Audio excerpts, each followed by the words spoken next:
Bendiciones, hermanos amados en Cristo. El Señor esté con cada uno de ustedes. Hoy día miércoles quiero compartir un tiempo de la palabra del Señor, como tenemos acostumbrado todos los miércoles. Pero antes de eso vamos a tomar un tiempo para la oración. ¿Me acompaña? Padre Celestial, gracias por este día y esta oportunidad de estar con nuestros hermanos y amigos en Cristo. Pedimos tu bendición, Señor, sobre esta hora. En especial oramos por aquellos que están luchando con sus situaciones de salud. Te pedimos que tú pongas tu mano en cada uno de ellos, que si es tu voluntad, Señor, pronto puedan recuperarse. Y también, Señor, que estés con nuestras familias, nuestros mayores, nuestros hijos, Señor, que les cuides, les protejas en los trabajos, en los estudios, en los distintos quehaceres, Señor, que tú cuides a tu iglesia, Padre amado. Sabemos que lo haces y que lo seguirás haciendo también. Señor, queremos pedir también por nuestros hermanos en otros departamentos, en otras ciudades, otras iglesias hermanas en la fe, que también estés acompañando a cada uno de ellos. Y Señor, que las almas puedan escuchar el mensaje de salvación y que muchos puedan llegar a conocerte como Señor y Salvador personal. Te pido, Señor, que tú bendigas este tiempo de tu palabra. En el nombre del Señor Jesús te lo pido. Amén. Hermanos y amigos, quiero invitarles a ir al libro de Primera de Corintios. Vamos a leer un pasaje, un versículo primero, y luego vamos a entrar en otros versículos también. Pero en Primera de Corintios, capítulo 11, el verso 17, dice la palabra de Dios: pero al anunciaros esto que sigue, no os alabo, porque no os congregáis para lo mejor, sino para lo peor. Vamos a parar por ahí. Hermanos, aquí creo que en todas las Biblias tiene un encabezado, está dividido en secciones, y obviamente que aquí está hablando acerca de los abusos a la hora de presentarse para la cena del Señor. Pero menciona también allí que había ciertas costumbres, y en esas costumbres habían algunas divisiones entre los hermanos que obviamente ponían debilidad a la congregación. Entonces aquí el apóstol Pablo los está como zamarreando, sacudiendo un poquito a los hermanos, porque él sabe que algunos se están congregando, sí, pero no para lo mejor, sino que para lo peor. Entonces, la pregunta para nosotros en este día es: ¿para qué nos congregamos? ¿Para qué? ¿Para qué asistimos a la iglesia local? ¿Y cuál es el fin? ¿Cuál es el objetivo? ¿Por qué nos congregamos? Y si a nosotros nos formulan esa pregunta, nuestra respuesta seguramente sería: bueno, yo me congrego para alabar a Dios. Y puede ser verdad. Quizás que sí. Quizás que su respuesta sea correcta y usted sienta que a la hora de congregarse está congregándose para alabar a Dios. Pero quizás tampoco para muchos eso sea una verdad. O sea que estamos en una disyuntiva. Para algunos es verdad que se congregan para alabar a Dios, pero hay otros que se congregan y no terminan alabando a Dios. En este solo versículo, en el versículo 17, en el cual recién hemos leído, encontramos una verdad espiritual, hermano. Una verdad cristiana, que nosotros no podemos, nos podemos congregar, sí, pero para lo mejor.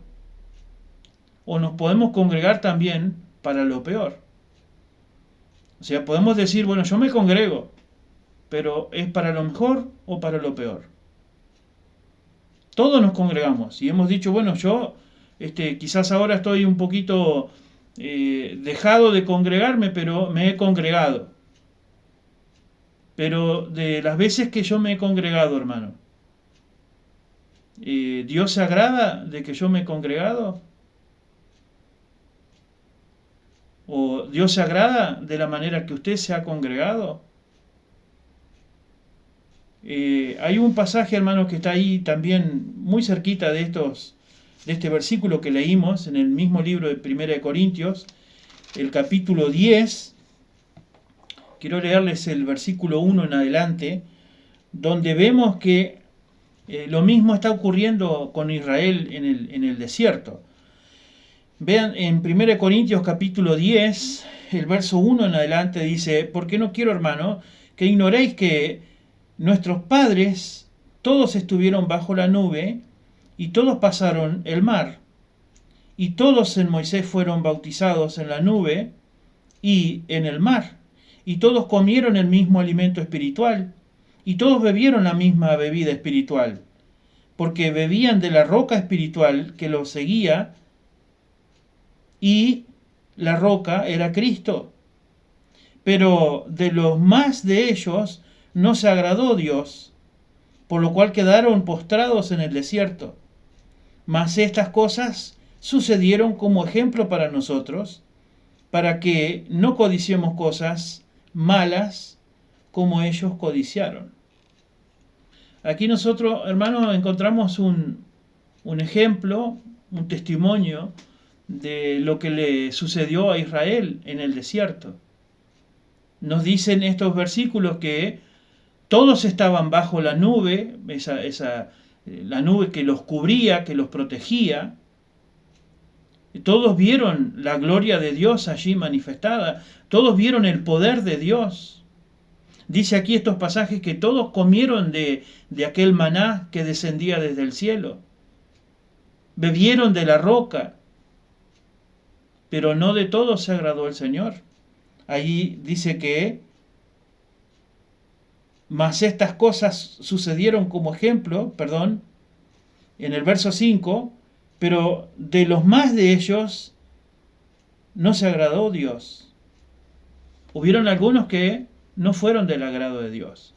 Si bien ellos estuvieron todos juntos, era un pueblo, como le dije, todos vieron la gloria, el poder de Dios, todos caminaron bajo la protección, la cobertura de aquella nube, que era Dios mismo. Comieron del maná que venía desde el cielo y bebieron de la roca que salía del agua, bebieron del agua que salía de aquella roca, pero no de todos ellos se agradó el Señor. Y esto es para ejemplo, y esto es un ejemplo para nosotros. ¿Por qué, hermano? Bueno, todos podemos ser miembros, podemos ser parte de una iglesia y congregarnos en la iglesia, pero no todos agradamos a Dios con nuestra vida. No de todos Dios se alegra por nuestras actitudes, incluso cuando venimos delante de la presencia de Dios. El Señor, hermanos, por medio de su palabra quiere sacarnos de un error que muchos cristianos tenemos en nuestra vida. ¿No? Es como una muletilla, como algo que recordamos siempre, y lo decimos: bueno, yo fui al culto, yo fui a la iglesia y ya cumplí con Dios. Es el domingo en el cual voy, estoy el tiempo que sea necesario y ya con eso ya estoy cumplido. Eso no es verdad, hermanos. O sea, no digo yo no digo que está mal que usted venga y se congregue y que sienta que sí ha cumplido, pero detrás de todo eso, hermanos, cómo nosotros nos comportamos en nuestro diario vivir. Hay cosas que a Dios no le agradan, no le gusta. No le gusta de mis actitudes de todos los días y de mi actitud frente a Dios. Dios no ve solo si venimos un domingo, sino cómo y para qué venimos. Eso es lo que Dios ve. De lo que los demás no pueden ver. El pastor no puede ver, el líder no puede ver eso, pero Dios sí lo ve. Dios ve cómo y para qué venimos. Y de allí depende verdaderamente nuestra adoración, que esta adoración sea agradable a Dios. Depende de cómo y para qué vengo y me congrego en la iglesia local. Entonces, hermano, ¿qué significa congregarse? ¿Qué significa congregarse, como decía el versículo 7 que leímos, para mejor o para lo peor? Bueno, no es por ser negativo, pero vamos a ver qué es o qué significa congregarse para lo peor. Le invito que por favor vaya al Evangelio según San Mateo, Mateo capítulo 7, Mateo capítulo 7, el verso 3, Mateo 3, 7, Mateo 7, 3. Mateo capítulo 7, versículo 3 al 5, dice: ¿Y por qué miras la paja que está en el ojo de tu hermano y no echas de ver la viga que está en tu propio ojo? ¿O cómo dirás a tu hermano: déjame sacar la paja de tu ojo, y he aquí la viga en el ojo tuyo? Hipócrita, dice el verso 5, saca primero la viga de tu propio ojo y entonces verás bien para sacar la paja del ojo de tu hermano. Una de las cosas que significa, que representa que nosotros nos congregamos para lo peor, hermanos, es cuando nos congregamos para criticar a los otros hermanos. Y es triste ver cómo muchos cristianos vamos o asistimos a la casa de Dios, como decimos, y en lugar de adorar a Dios, venimos a ver y a señalar los errores de los demás.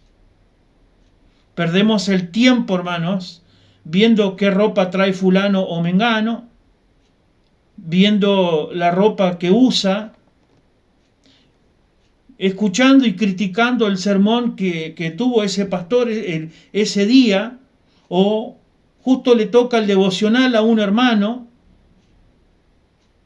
o una clase de un maestro de escuela dominical. Gastamos el tiempo en ver eso y criticar en eso, en lugar de tomar la palabra de Dios, que es para nuestra vida. ¿No? Criticamos porque el mensaje fue muy suave, y si es muy suave queremos que sea fuerte. Pero a la misma vez, cuando el mensaje es fuerte, decimos debería haber sido un poco más suave. Criticamos al hermano que está tomando sus primeros pasos, dando sus primeros pasos, al compartir un devocional, decimos fue muy corto. Pero cuando el pastor da un mensaje, decimos fue muy largo. Y cuando aquel hermano de escuela dominical estuvo enseñándonos en alguna clase, decimos, pero esto yo ya lo he escuchado. O decimos, sería bueno volver a escucharlo porque hay gente nueva. Criticamos un mensaje, criticamos un sermón, criticamos una enseñanza, criticamos un devocional. Y lo peor, hermanos, es que criticamos dando opiniones negativas sobre algo o alguien. Y al criticar, lo único que estamos señalando son los errores, las equivocaciones. Hace no mucho tiempo atrás había una imagen de la tabla del 9, donde decía 1 por 9, 2 por 9, hasta el 10, y en el 1 por 9, el profesor que había escrito en aquella pizarra puso 1 por 9, 7. Y después todos los otros, 2 por 9, 3 por 9, todos los otros estaban correctos. Y habían alumnos que se reían del profesor porque decían, puso 1 por 9 es 7, que está todo mal. Y no está todo mal. Hay 9 números, 9 resultados que están bien. Uno solo.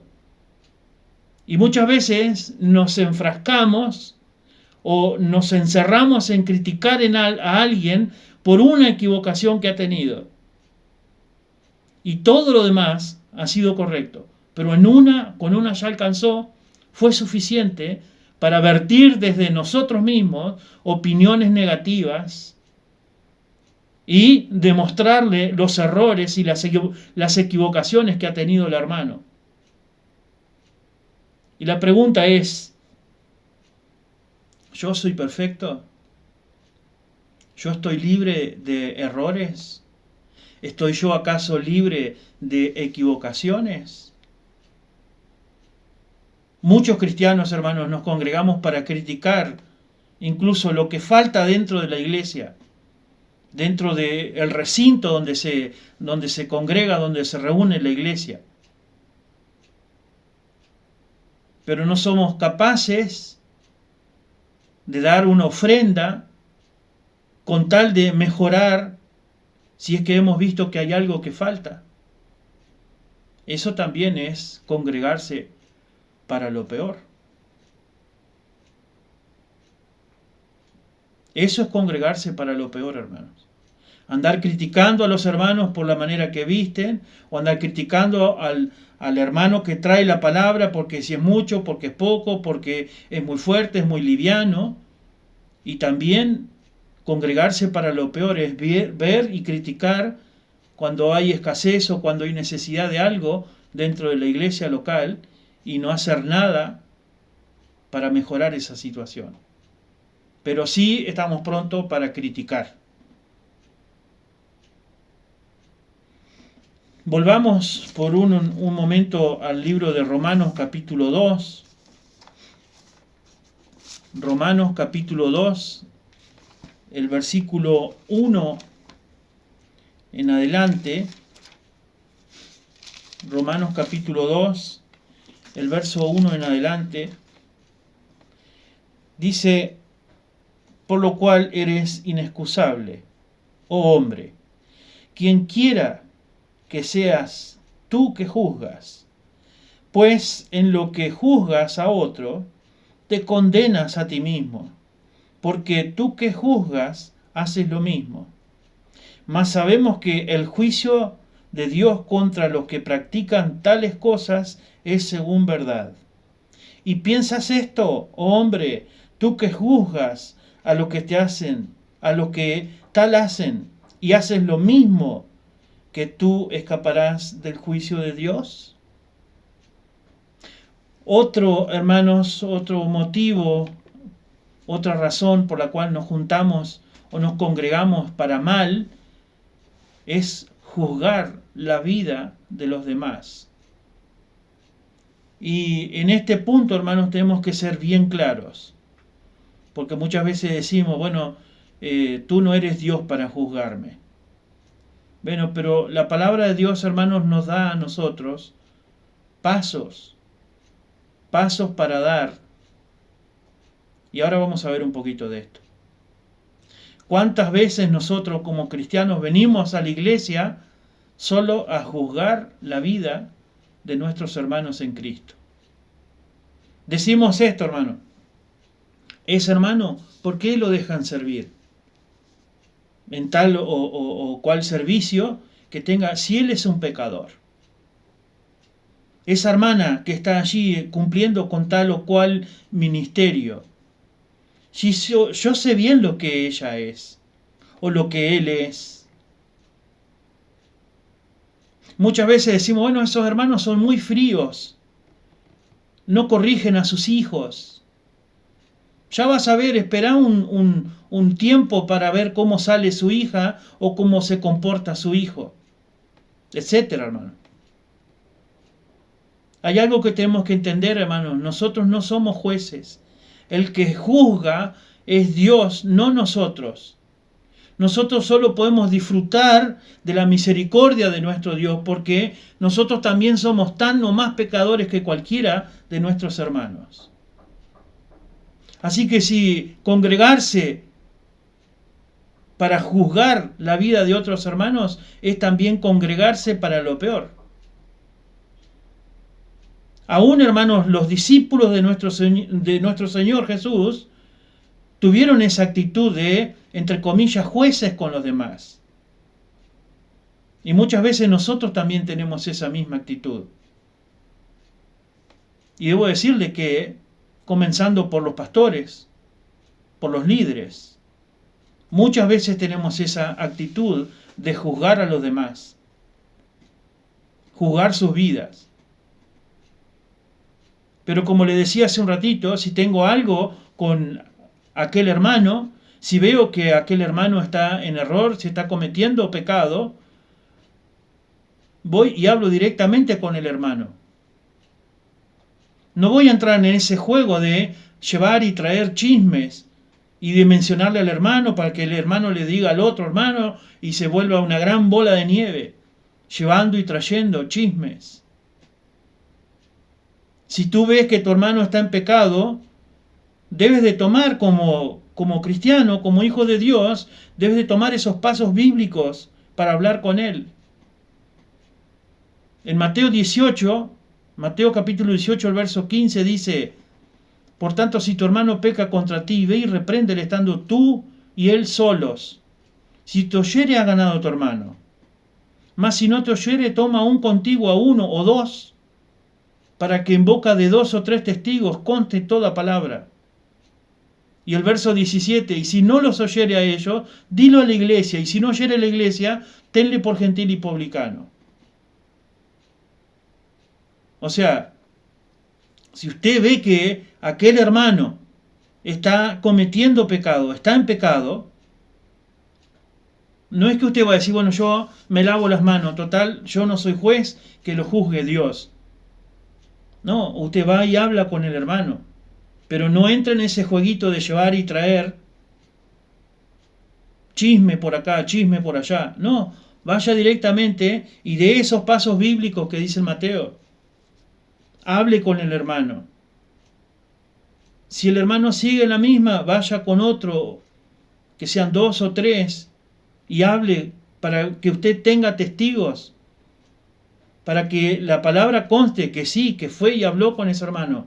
Y si siguiere, si permaneciera en pecado, preséntelo a la iglesia.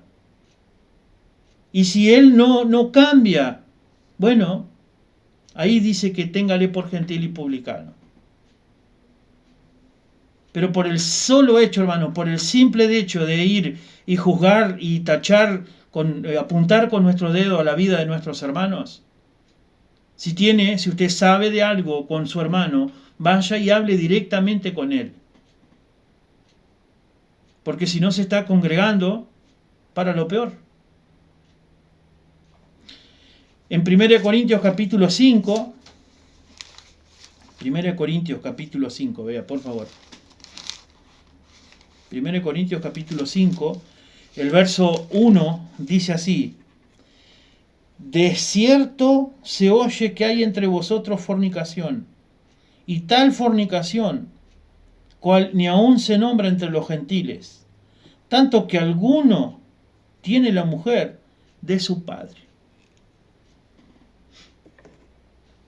Congregarse para lo peor también, hermanos, es considerar la casa de Dios como tristemente se considera muchas veces como un club social.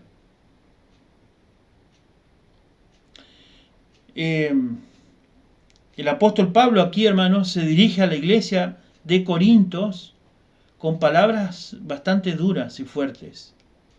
Él dice: se oye que hay entre vosotros fornicación. Esta carta a los Corintios, hermanos, fue escrita por el apóstol desde Éfeso, o Éfeso, como algunos quieren decirle también. Para tener un poquito de noción, hermanos, de esto, desde Éfeso a Corinto habían aproximadamente unos 1300 kilómetros. Y en aquel entonces, en aquellos tiempos, no existían las redes sociales, no habían celulares, no habían computadoras como lo hay hoy. Y a él ya le habían llegado los rumores de la fornicación que había en Corinto. cuánto más se sabrán las cosas que ocurren en nuestras congregaciones, dentro de nuestra propia ciudad, dentro de nuestro propio país. Es duro, hermanos, venir a la iglesia solo para ver quién vino o para quién dejó de venir. O con la intención de que, bueno, podemos invitar a un amigo de ahí de la iglesia, a un hermano, a una familia, a que vaya a tener una cena con nosotros, a almorzar con nosotros, para que podamos charlar un poco. No está mal, hermanos, que usted converse después de terminado, tenga comunión con los hermanos, sea un ser social, todos somos seres sociales. Pero ¿a eso va a venir a la iglesia?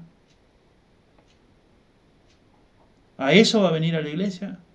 ¿A eso se va a congregar? ¿Sabe cuántas personas entran por las puertas de las iglesias y por esas mismas puertas que entran son las mismas puertas que se van, se retiran de la iglesia? A causa de lo que había ahí en Corinto, fornicación, inmoralidad sexual, etc. Cada uno de nosotros como hijos de Dios debemos procurar, hermanos, de todo corazón, congregarnos para adorar al Señor, para aprender del Señor, para servir a los hermanos como al Señor. Sí que podemos socializar, sí que podemos charlar, sí que podemos preguntar por nuestros hermanos los que no están, que hace tiempo que no los vemos, que les animamos, que oramos por ellos, que podemos invitar a una familia a que pase por nuestra casa para que charlemos un poco más. Sí, está todo bien. Pero a la casa del Señor nos congregamos, hermanos, procurando de corazón adorar al Señor, aprender de su palabra, aprender del Señor, poner en práctica el servicio hacia los hermanos como a Dios mismo. Dice 1 Tesalonicenses capítulo 1, el versículo 2 y 3, damos siempre gracias a Dios por todos vosotros, haciendo memoria de vosotros en nuestras oraciones, acordándonos sin cesar delante de Dios y Padre nuestro de la obra de vuestra fe, del trabajo de vuestro amor y de vuestra constancia en la esperanza en nuestro Señor Jesucristo. Nos congregamos, hermanos, ¿para qué? Para lo peor o para lo mejor. Lo mejor, hermanos, es congregarnos para crecer en fe. Lo mejor, hermanos, es congregarnos para poner en obra nuestro amor, para que funcione, para que no quede nuevito ahí sin estrenar, no, que se estrene. Andemos en fe, andemos en amor. Nos congregamos, hermanos, con la constancia, con la fe y la esperanza puesto en nuestro Señor Jesucristo. Para eso nos congregamos. Y ese debe ser nuestro deseo. Ese debe ser nuestro ánimo cada vez que venimos a la casa del Señor. Y dejar de lado esto de considerar a la iglesia como un club social. Dejar de lado como congregarse para juzgar a nuestros hermanos o para criticar a nuestros hermanos. No, hermano. Nos congregamos para crecer en fe. Nos congregamos para poner en obra nuestro amor.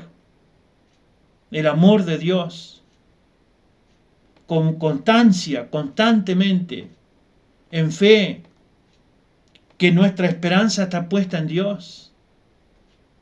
Y Dios quiere, hermano y amigo, que sea el mismo sentir de todos nosotros.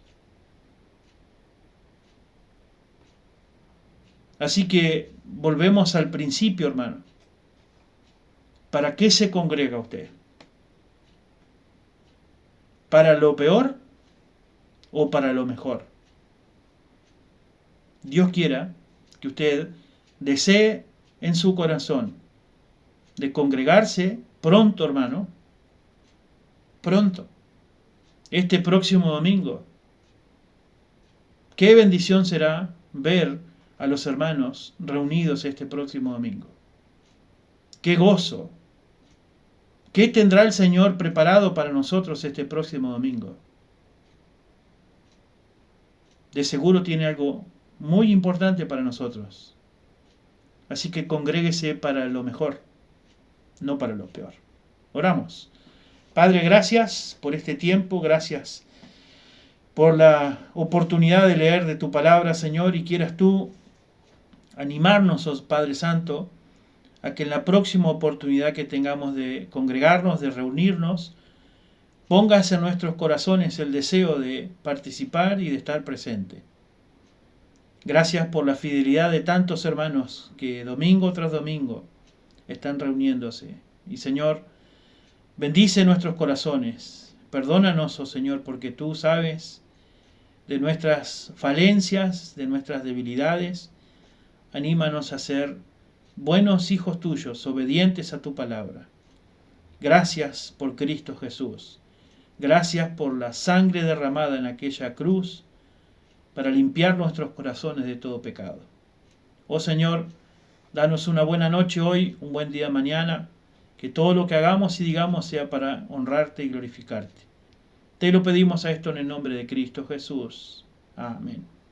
Hermanos y amigos, quiero animarles a que el próximo domingo, como decía recién, usted tiene la oportunidad de congregarse, que lo haga, hermanos, por favor.